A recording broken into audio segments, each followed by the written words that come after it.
നമ്മൾ അനുദിന അനുഗ്രഹ പ്രാർത്ഥനയ്ക്ക് പോവുകയാണ്.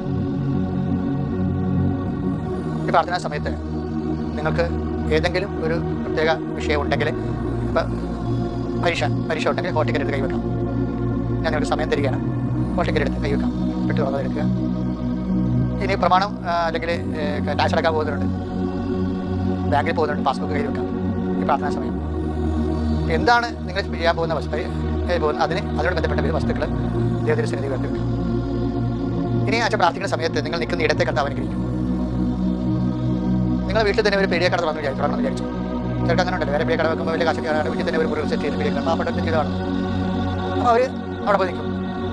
ഈ മൊബൈൽ എടുത്തുകൊണ്ട് ആ സ്ഥലത്ത് പോയി നിൽക്കും, ആ മുറി പോയി നിൽക്കും. പിന്നെ പുറത്താണെങ്കിൽ പുറത്ത് നിങ്ങളെ താൽക്കാലികൾക്ക് ഒരു രോഗമാണെന്ന് വിചാരിച്ചു. അപ്പോൾ നിങ്ങൾ തൊഴുത്തിരിപ്പ് നിൽക്കണം, അതെടുത്ത് പ്രാർത്ഥിക്കും. ഇതാണ് നമ്മൾ വിശ്വാസികളെ സംബന്ധിച്ചിടത്തോളം എല്ലാം ദൈവാധിഷ്ഠിതമാണ്. നമ്മൾ ദൈവാധീനം എന്ന് പറയുന്നത്